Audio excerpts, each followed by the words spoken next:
bonjour à tous, vous tous qui êtes connectés sur Zoom ou qui êtes ici en présentiel. Je pense qu'aujourd'hui, il fait très froid et nous avons peu de visiteurs, mais en tout cas, le Seigneur est là et nous sommes connectés, donc que ce soit à la maison ou que ce soit ici en présentiel.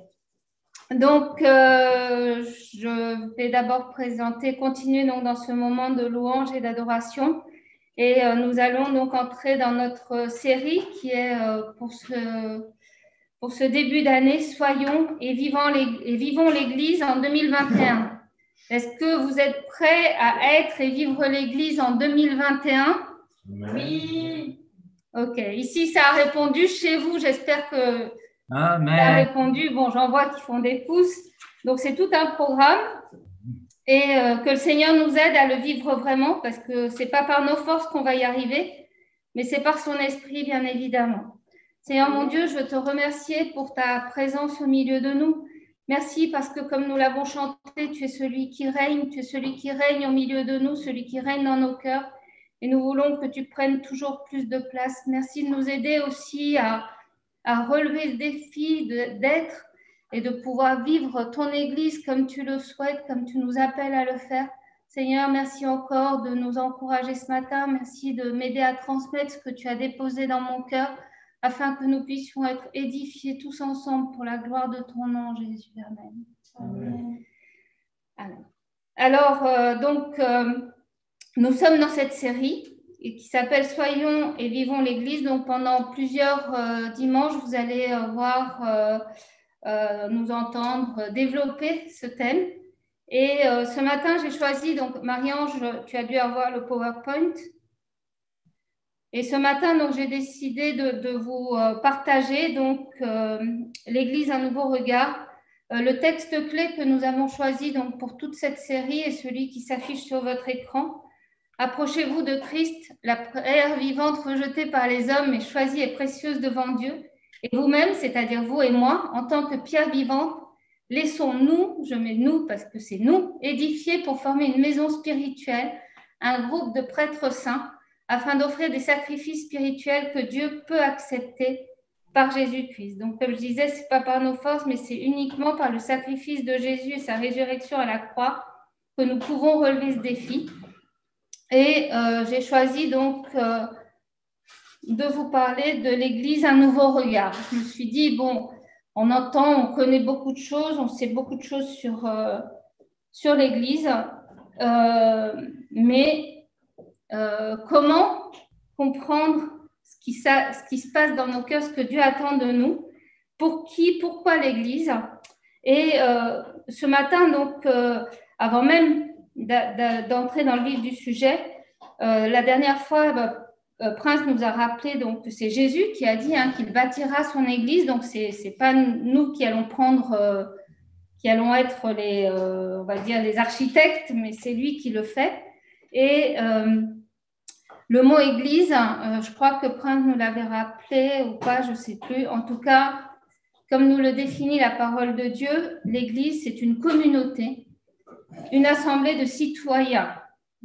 Des citoyens, pas uniquement des Parisiens, j'ai bien dit des citoyens du monde, que ce soit des hommes, des femmes, de tous âges.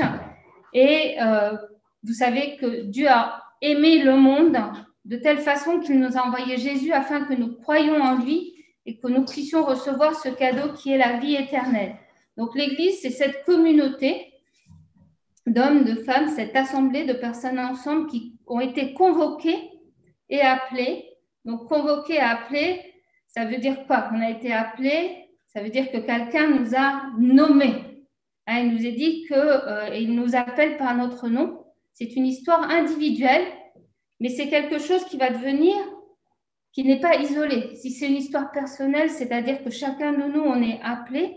Il ne nous appelle pas séparément, il nous appelle pour que nous puissions être ensemble et qu'ensemble, nous puissions donc achever cette mission, aller de l'avant dans cette mission qu'il nous donne, d'être hors de la multitude. Être hors de la multitude, pourquoi? Non pas pour être juste entre nous et former un club, mais il nous a appelés parce que nous sommes une race élue, un sacerdoce royal, comme le dit dans Pierre 2, 9, un sacerdoce royal, une nation sainte, un peuple acquis, afin que nous annoncions les vertus de celui qui nous a appelés des ténèbres à son admirable lumière. Donc nous sommes appelés à partager, à annoncer les vertus de celui qui nous a appelés à passer des ténèbres à la lumière. Et donc on voit que l'Église, c'est pas un bâtiment. L'Église, c'est une communauté, c'est un ensemble de personnes qui ont été appelées et qui ont été appelées avec cet objectif que nous puissions annoncer les vertus de celui qui nous a amenés à passer des ténèbres à la lumière, qui nous a amenés à passer de l'esclavage à la liberté. Et aujourd'hui, si nous sommes là ensemble, je pense que nous avons fait cette expérience, enfin je l'espère, si nous ne l'avons pas fait, ben, il est temps de le faire aujourd'hui, c'est-à-dire que Dieu veut nous ouvrir les yeux. Il veut ouvrir les yeux, nos yeux physiques, les yeux de notre cœur. Il veut nous amener à pouvoir comprendre que la lumière, quand la lumière est là, les ténèbres pas. Tout à l'heure, on a dit, j'abandonne mes lourdeurs, j'abandonne mes fautes. C'est quand la lumière vient, nous allons abandonner tout ça parce que Christ va régner au milieu de nous. Et pour essayer de comprendre un petit peu, donc, l'Église a démarré à un moment donné, il y a plus de 2000 ans qu'on parle de l'Église. Hein. Ce n'est pas quelque chose qui vient de naître aujourd'hui. Est-ce qu'on réalise qu'on est un continuum de ce qu'est de l'Église depuis plus de 2000 ans? Est-ce qu'on réalise que Pierre, en fait, il fait partie de notre Église, de cette communauté que nous formons, cette communauté où on va tous se retrouver ensemble un jour à adorer le Seigneur. Et si on plante le décor, cette communauté est venue quand il y a 2000 ans, donc le Seigneur est mort, il est ressuscité, il est apparu aux disciples. Il leur a dit, vous recevrez une puissance lorsque le Saint-Esprit viendra sur vous et vous serez mes témoins à Jérusalem, dans toute la Judée, dans la Samarie, jusqu'aux extrémités de la terre. Et Jésus avait déjà avisé avant, il les avait déjà prévenus en disant, quand sera venu le Consolateur, je vous enverrai de la part du Père, l'Esprit de vérité qui vient du Père. Il rendra témoignage de moi et vous aussi, vous rendrez témoignage de moi parce que vous êtes avec moi dès le commandement. Et j'ai voulu aussi mettre en avant ce verset donc, de Jean 14, 15 où Jésus dit, si vous m'aimez, respectez mes commandements. Quant à moi, je prierai le Père et il vous donnera un autre défenseur afin qu'il reste éternellement avec vous. L'Esprit de vérité que le monde ne peut pas accepter parce qu'il ne le voit pas et ne le connaît pas. Mais vous, vous le connaissez car il reste avec vous et il sera en vous. Il y a un jour, le jour de la Pentecôte, les disciples étaient réunis, les disciples, hommes, femmes, il y avait même des enfants, étaient réunis. Ils attendaient cette promesse que Jésus cette promesse que Jésus leur avait promise, cette promesse qui était de recevoir une puissance. Une puissance, c'est-à-dire une dynamique, quelqu'un qui allait venir habiter en eux. Et c'est à ce moment-là que le Saint-Esprit est venu et il a été déversé sur chacun. Et il nous est dit que tous ont été remplis du Saint-Esprit. À ce moment-là, il y avait donc à Jérusalem des personnes qui étaient venues pour célébrer la Pentecôte. Il nous est dit qu'il y avait des personnes de tout horizon, des gens qui parlaient des langues étrangères. Et le Saint-Esprit se révélait à chacun dans sa propre langue. Et leurs yeux s'ouvraient, ils comprenaient que Jésus était le Messie tout suite à la prédication que Pierre avait faite. Et cela m'amène à réfléchir ce matin sur le fait de dire, est-ce que nous sommes conscients que l'Esprit habite en nous?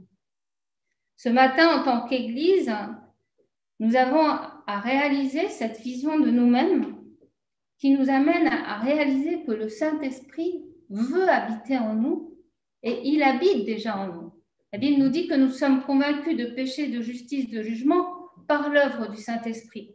Et non seulement nous sommes convaincus par le Saint-Esprit, mais encore il veut faire sa demeure en nous. Et à partir du moment où nous sommes dans sa demeure, nous sommes dans son habitation et nous sommes donc dans une nouvelle vision de nous-mêmes.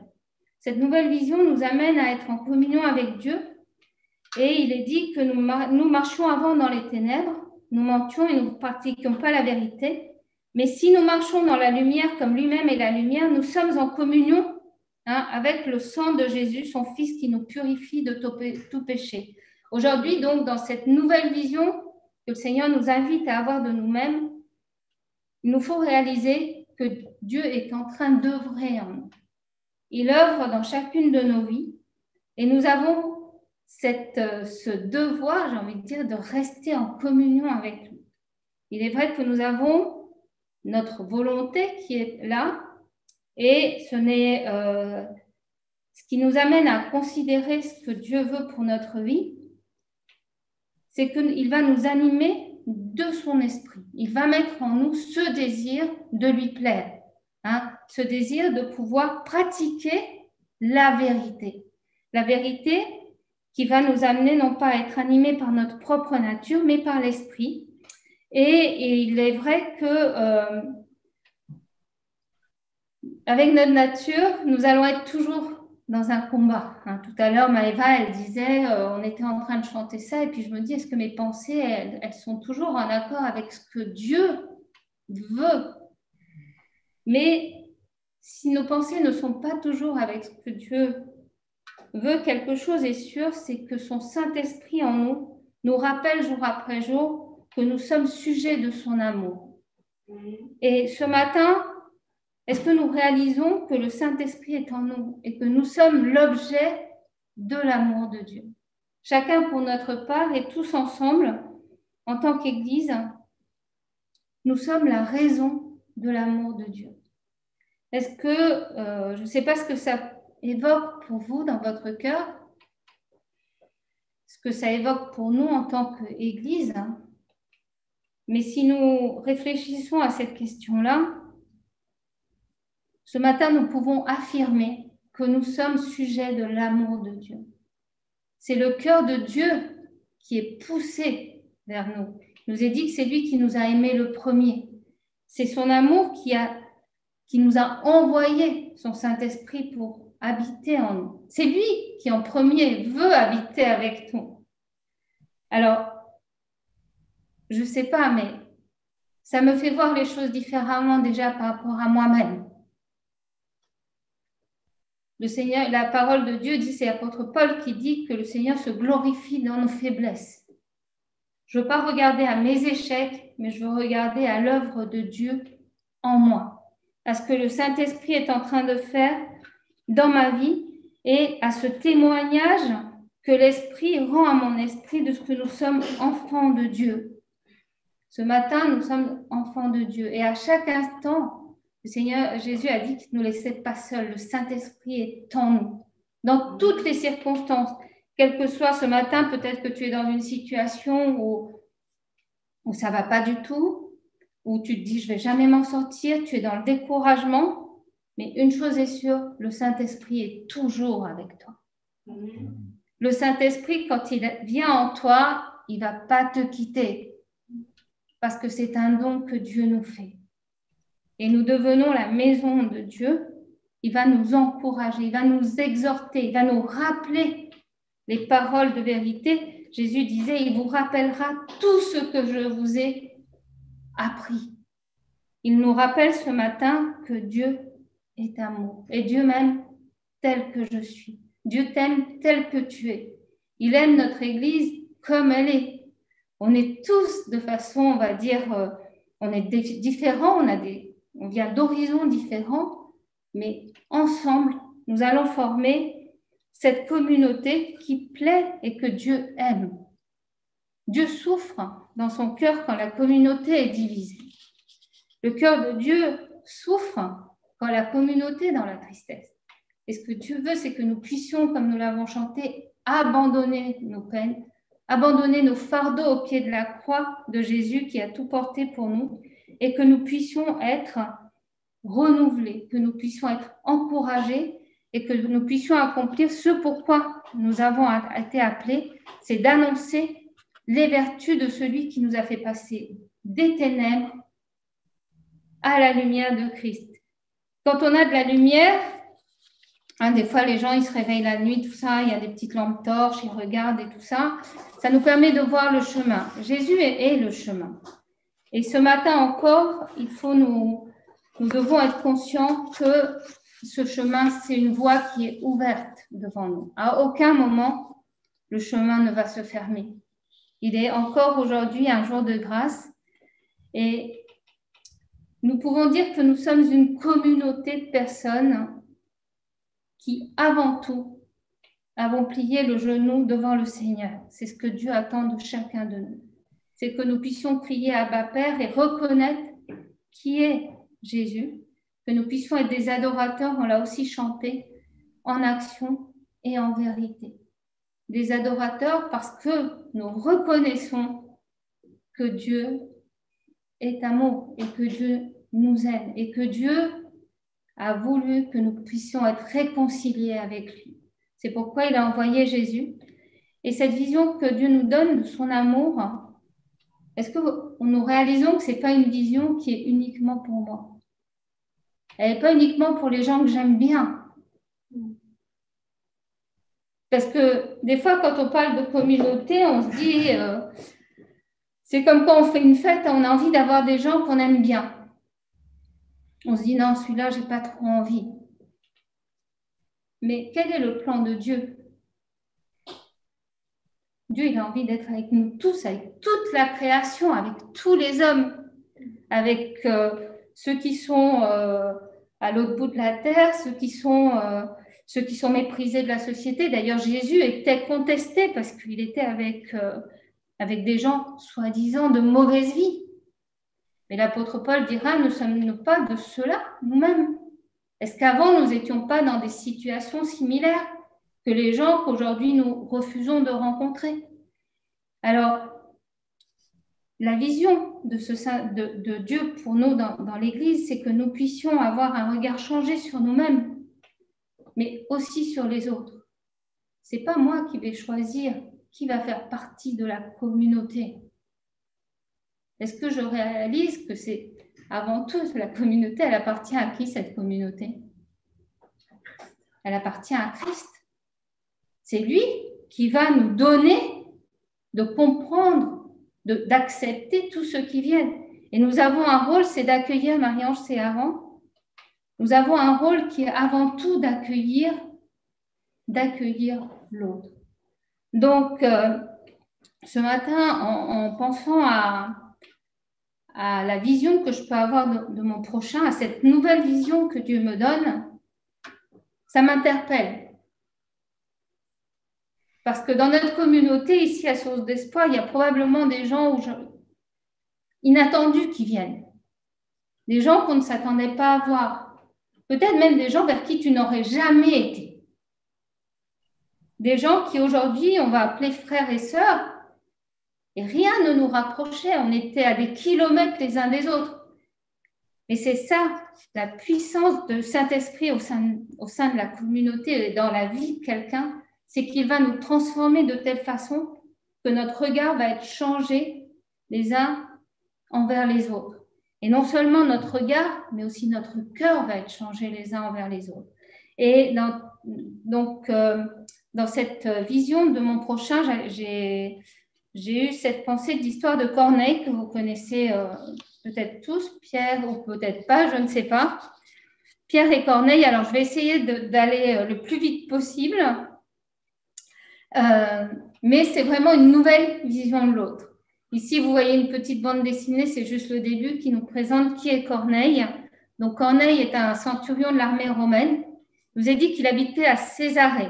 Il n'était pas juif, hein, mais il était craignant de Dieu. Il nous a dit qu'il craignait Dieu, il avait une soif dans son cœur. Et ce centurion-là, qui s'appelait donc Corneille, a une vision. Dieu s'est manifesté à lui en lui demandant d'aller chercher un homme qui était à Joppé et qui s'appelait Pierre. Pierre, on en a entendu parler au commencement de l'Église. Bon, il a été même avant, hein, c'était un disciple de Jésus. Et il était aussi donc, c'est lui aussi d'ailleurs qui a reçu cette parole de Christ en disant, Christ lui a dit, je bâtirai mon Église sur la révélation qu'il avait eue, comme quoi Christ était le Messie et qu'il était le Fils de Dieu. Et Pierre est aussi celui qui, ce jour de la Pentecôte, a prêché l'Évangile, il a prêché la bonne nouvelle de Jésus. Et vous savez qu'il y a 3000 personnes qui se sont converties ce jour-là. Ils sont 3000 personnes qui, ce jour-là, au moins, sont passées des ténèbres à la lumière. Je ne sais pas comment nous aurions fait, comment ce serait passé dans nos cœurs si tout d'un coup on se dit notre communauté aujourd'hui en 2021, ce que le Seigneur veut, c'est que nous allons avoir 3000 personnes demain. Ou aujourd'hui, non, là je manque de foi, tout de suite, là. Peut-être que tu vas te dire, ah, je suis dépassée, mais une fois de plus, l'Église, c'est Dieu qui l'a bâtie. C'est Christ lui-même qui l'a bâtie. Donc c'est lui qui va orchestrer toute chose. Et ici, on voit qu'il orchestre une rencontre entre Corneille, qui est non-juif, et Pierre, qui lui est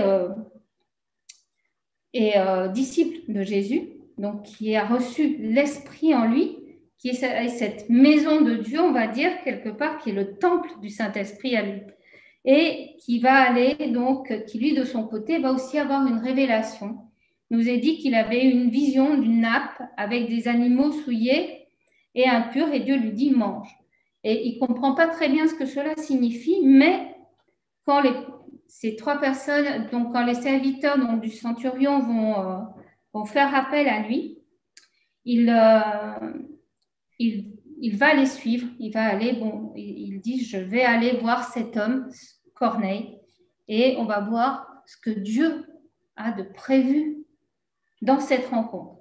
Et est-ce que vous savez que dans nos rencontres, souvent dans la vie, au quotidien, étant donné que le Saint-Esprit habite en nous et que nous sommes l'Église, Dieu orchestre des rencontres. Il orchestre des rencontres avec l'autre. Peut-être celui auquel tu n'as pas forcément envie de parler, mais dont Dieu a déjà préparé le cœur parce que c'est quelqu'un qui cherche Dieu. Je ne sais pas si ça vous est arrivé, mais je vais vous partager un témoignage que nous avons vécu ici en rue Berzelius. Des fois, nous avons vécu des choses avec des personnes qui étaient dans notre voisinage et auxquelles nous ne nous attendions pas à parler. Ou peut-être on aurait même dévié le regard. Je pense à la communauté donc, de hashtag 25, par exemple. Mais aujourd'hui, on réalise que Dieu prépare les cœurs pour cette communauté, qui est une communauté, pour la plupart, ce sont des personnes qui sont transgenres, mais qui ont une soif de Dieu dans le cœur.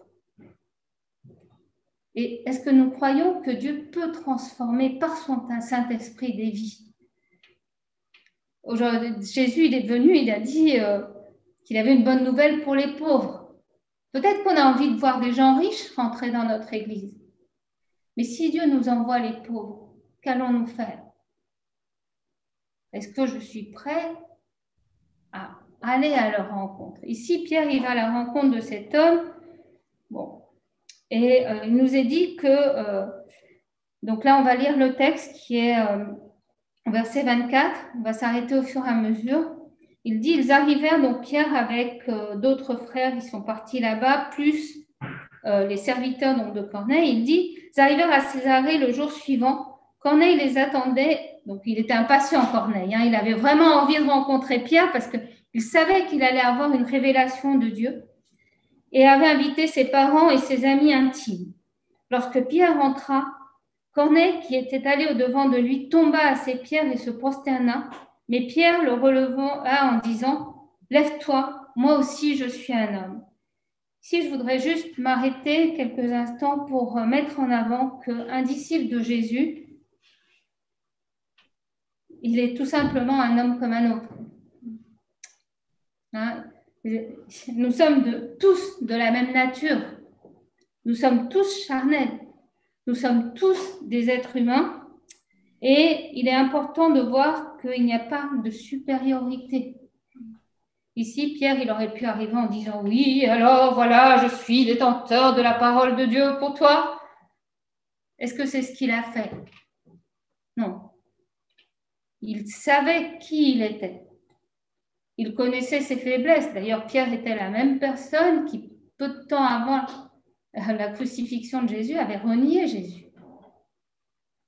Pierre était cet homme avec ses faiblesses, avec son caractère. Et nous l'avons chanté tout à l'heure, la gloire ne peut pas être pour un homme, même j'allais dire pour une communauté, mais la gloire doit revenir à Jésus seul.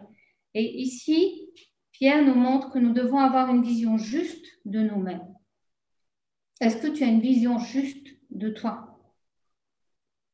Est-ce que tu as cette vision qui te rappelle que ton salut, ta justification, ta sanctification, ça ne vient pas de toi. Ça vient uniquement de lui. Ça vient uniquement de Jésus. Ça vient uniquement parce que il a été jusqu'au bout de la mission qui lui était confiée, de mourir sur la croix, de ressusciter pour que nous puissions être sauvés. Et il nous faut être vigilants à ce niveau-là.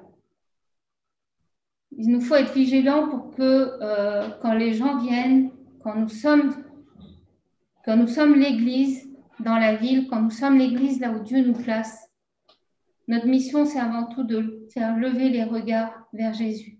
Avec la Samaritaine, d'ailleurs, quand elle prévient tout un village, à un moment donné, tous les habitants arrivent et disent « Nous croyons non plus parce que tu nous as dit, mais parce que nous l'avons vu, lui. » Et notre objectif, c'est de le montrer, lui. Ici, Pierre, il est venu pour montrer Jésus, pas pour se montrer lui. Et donc, je poursuis le texte et conversant avec lui, donc Pierre et Corneille conversant, il entra et trouva beaucoup de personnes réunies. Vous savez, leur dit-il, qu'il est défendu à un juif de se lier avec un étranger ou d'entrer chez lui. Mais Dieu m'a appris à ne regarder aucun homme comme souillé et impur. C'est pourquoi je n'ai pas eu d'objection à venir puisque vous m'avez appelé. Je vous demande donc pour quel motif vous m'avez envoyé chercher. Ici aussi, j'ai envie de dire, et ça m'a parlé du fait qu'être l'Église, comme Pierre était, et comme chacun de nous le sommes, ça nous oblige à sortir de notre zone de confort. Ça va nous obliger à sortir de nos traditions, de nos rites. Ça va nous faire sortir aussi même de la loi établie par les hommes. Là, Pierre, c'était quelque chose qui avait été établi par la loi. C'était comme ça depuis qu'il était tout petit. Il a grandi dans cette façon de penser. Et là, le Saint-Esprit lui a donné un nouveau regard sur l'amour de Dieu pour tous les hommes, qui fait que son attitude va être changée. Il va dépasser cette tradition, il va avoir une vision juste sur la créature, sur la création. Et la question que j'ai envie de nous poser ce matin, c'est: est-ce que je vois l'image de Dieu dans tout être humain? Est-ce que quand je suis dans la ville, quand on m'invite chez quelqu'un, est-ce que je vois l'image de Dieu en lui? Ou est-ce que je vois juste ce qu'on m'a dit de lui, peut-être? L'étiquette qu'il a. En tant qu'Église, en tant que temple du Saint-Esprit, étant l'habitation du Saint-Esprit, je crois que Dieu nous invite à voir chaque personne comme étant l'image du Dieu vivant. Chacun a été créé à l'image de Dieu et nous ne pouvons mépriser personne. Parce que Dieu a un projet pour chacun d'entre nous. Il a une espérance, un projet qui va être pour chaque être humain. Et on connaît des histoires, on a des témoignages où, si on prend des témoignages très populaires, ne serait-ce que celui de Nicky Cruz, par exemple, qui aurait pensé que Nicky Cruz un jour parcourrait le monde en témoignant de ce que Dieu avait fait dans sa vie? Ce n'est pas nous qui allons miser sur une personne, c'est Dieu qui mise sur chacun de nous. Et aujourd'hui, peut-être que les gens te regardent dans cette façon-là, ils disent non, mais lui, mais Dieu a misé sur ta vie.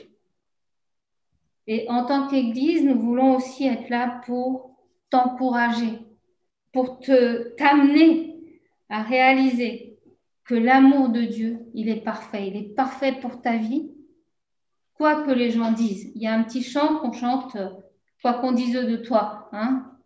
Tu es unique et différent, et quoi qu'on dise de toi, la vie qui compte, c'est ce que Dieu dit de toi. Alors ce matin, quand nous sommes les uns avec les autres, ce qui compte, c'est ce que Dieu dit de toi. Et reconnaître, et donc il est important que nous puissions réaliser qu'être l'Église, ça va nous sortir des chemins battus, du cadre. Ça va nous faire sortir de nos façons de penser, et Dieu va bousculer nos habitudes. Parce qu'il doit forger notre caractère. Il va devoir nous amener à nous surpasser.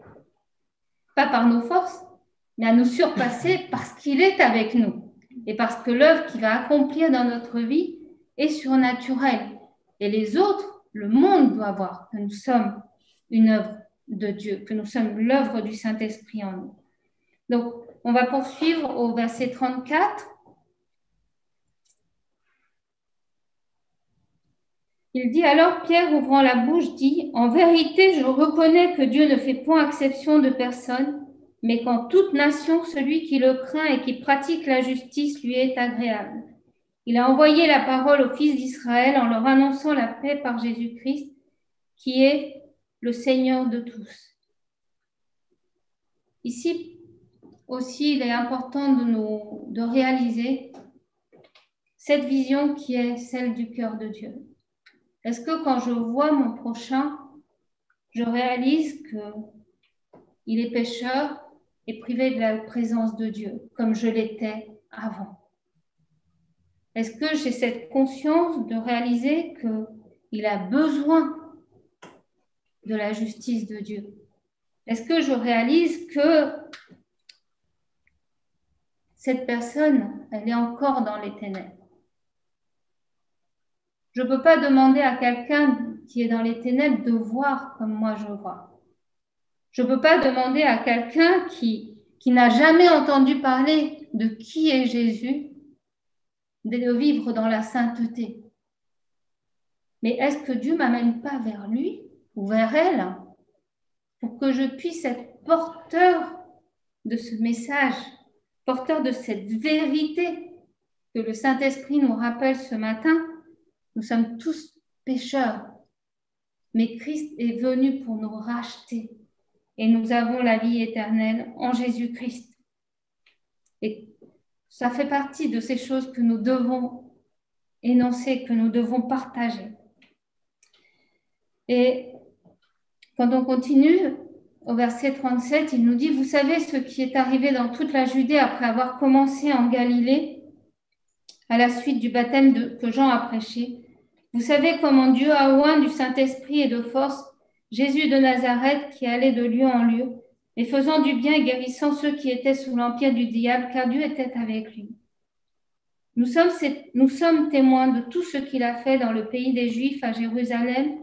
Ils l'ont tué en le pendant au bois. Dieu l'a ressuscité au 3e jour et il a permis qu'il apparût, non à tout le peuple, mais aux témoins choisis par avance, à nous qui avons mangé et bu avec lui, après qu'il fut ressuscité des morts. Et Jésus nous a ordonné de prêcher au peuple et d'attester que c'est lui qui a été établi par Dieu, juge et vivant des morts. Cette ordonnance, elle est encore pour nous aujourd'hui. Jésus a dit, allez, faites de toutes les nations mes disciples. L'Église, c'est un organisme vivant. C'est pas quelque chose qui est resté statique. D'ailleurs, si ça avait été le cas, on ne serait pas là aujourd'hui. On est aujourd'hui le résultat du témoignage de tous ces hommes, de toutes ces femmes qui ont eu cette vision juste du cœur de Dieu pour eux, mais aussi pour leurs prochains. Ici, on peut voir que des fois, Corneille, il avait entendu des choses. Et en ce moment de crise, de pandémie, saisissons les opportunités que Dieu place devant nous. Partageons nos témoignages. Partageons ce que Dieu fait dans nos vies. Partageons ce qu'il a accompli à la croix.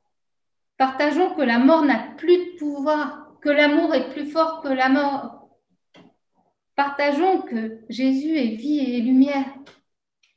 Il nous faut vraiment réaliser que nous avons un rôle à jouer aujourd'hui dans la société. Aujourd'hui, on parle de crise, l'Église doit avoir les yeux ouverts sur son prochain. Beaucoup sont en train de perdre leur vie.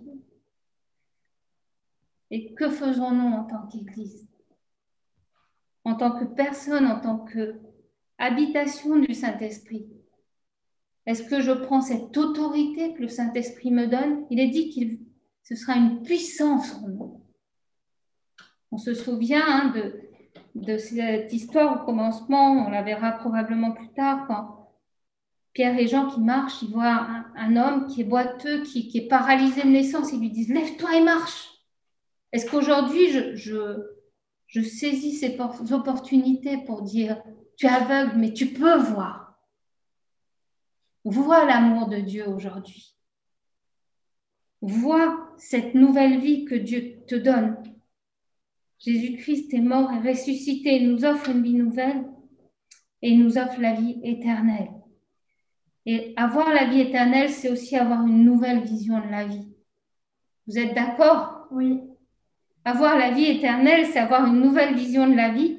Et cette vision, c'est que nous sommes pour l'éternité. Nous sommes en train d'œuvrer. Aujourd'hui, ce que Dieu est en train de faire, ça va avoir un impact éternel, un impact pour toujours. Et Dieu nous invite ce matin à réaliser que nous devons demeurer en lui. Hein, c'est la vie, sa vie est dans notre être entier, puisqu'il nous est dit qu'il vit en nous. Et ce matin, je voulais juste rappeler ce passage donc, quand Jésus parle du cep et des sarments. Et Jésus qui rappelle que je suis le cep, vous êtes les sarments. Celui qui demeure en moi et en qui je demeure porte beaucoup de fruits. Car sans moi, vous ne pouvez rien faire. Aujourd'hui, dans notre vision de la vie, est-ce que nous réalisons que nous sommes des sarments attachés au cep? Vous avez un petit dessin là qui apparaît. Le sarment, ce sont les branches. Si on coupe une branche, qu'est-ce qui va se passer avec la branche? Elle dessèche. Je ne suis pas sûre qu'elle repousse.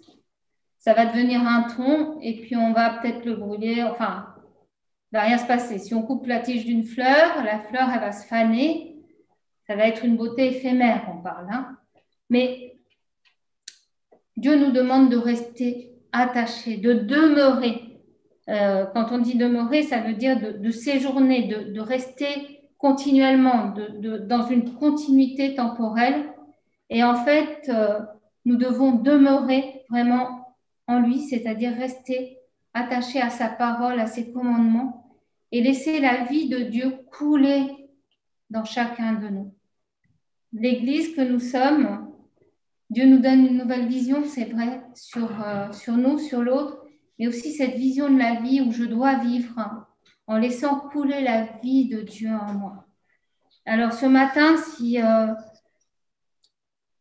si nous sommes là, c'est déjà un sujet de reconnaissance que d'avoir la vie de Dieu en soi. Est-ce que vous êtes d'accord ou pas? Mais est-ce que je réalise que cette vie en moi, elle doit couler? Elle doit être cette vie qui va me tenir et me faire vivre jour après jour, qui va me nourrir jour après jour.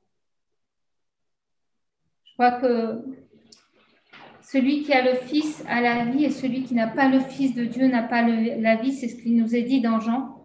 Et aujourd'hui, dans cette vie d'Église, dans cette communauté que nous sommes et que nous sommes chacun pour notre part, nous avons une perspective de vie dépendante de Dieu, H24. Quand je dis H24, c'est 24 heures sur 24, 7 jours sur 7. Ce n'est pas uniquement le dimanche matin, ce n'est pas uniquement quand Zoom est ouvert de telle heure à telle heure, mais c'est tous les jours, à chaque minute, à chaque instant de ma vie, que je suis l'habitation du Saint-Esprit, que je suis l'Église.